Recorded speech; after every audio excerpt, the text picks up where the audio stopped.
एक बालक ने भगवान शिव को पेड़ के साथ रस्सी से बांध दिया। आखिर क्यों? दरअसल एक बालक अपनी गायों को जंगल में नदी के किनारे चराने के लिए ले जा रहा था। तभी उसने देखा कि एक महान संत आंखें बंद करके गहन योग साधना में लीन है। बालक थोड़ी देर तक उनको ध्यान से देखता रहा। कुछ समय बाद उससे रहा नहीं गया और उसने उत्सुकता से संत से पूछ ही लिया कि वे यह सब साधना क्यों कर रहे हैं। संत ने जवाब दिया, मैं भगवान शिव के दर्शन प्राप्त करने के लिए यह साधना कर रहा हूं। थोड़ी देर बाद संत वहां से चले गए। संत के जाने के बाद बालक ने भी उन्हीं योग क्रियाओं को दोहराना शुरू कर दिया। उसने संकल्प लिया कि आज वह भगवान के साक्षात दर्शन करके ही रहेगा।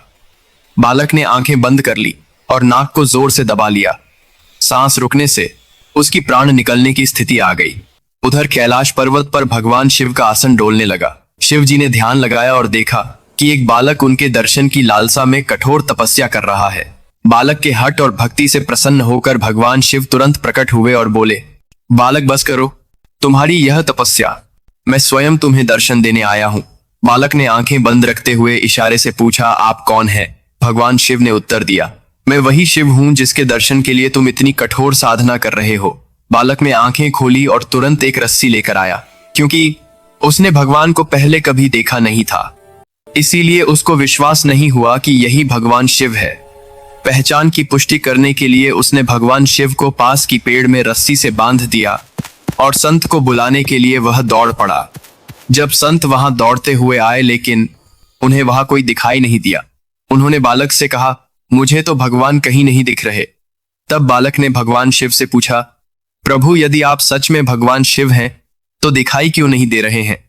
भगवान शिव मुस्कुराए और बोले, जो भक्त बिना किसी छल कपट के निष्कलंक और सच्चे मन से मुझे याद करता है, मैं उसे अवश्य दर्शन देता हूं। तुमने बालहट और निश्चल श्रद्धा से मेरी आराधना की, अपने प्राणों की भी परवाह नहीं की, इसीलिए मुझे कैलाश से मृत्यु लोक में आकर तुमको दर्शन देने पड़े। लेकिन यह संत कभी भी पूर्ण शुद्ध भाव से साधना नहीं करता है। वह रोज तो क्रिया करते हैं लेकिन उनके मन में अभी भी भटकाव और स्वार्थ है।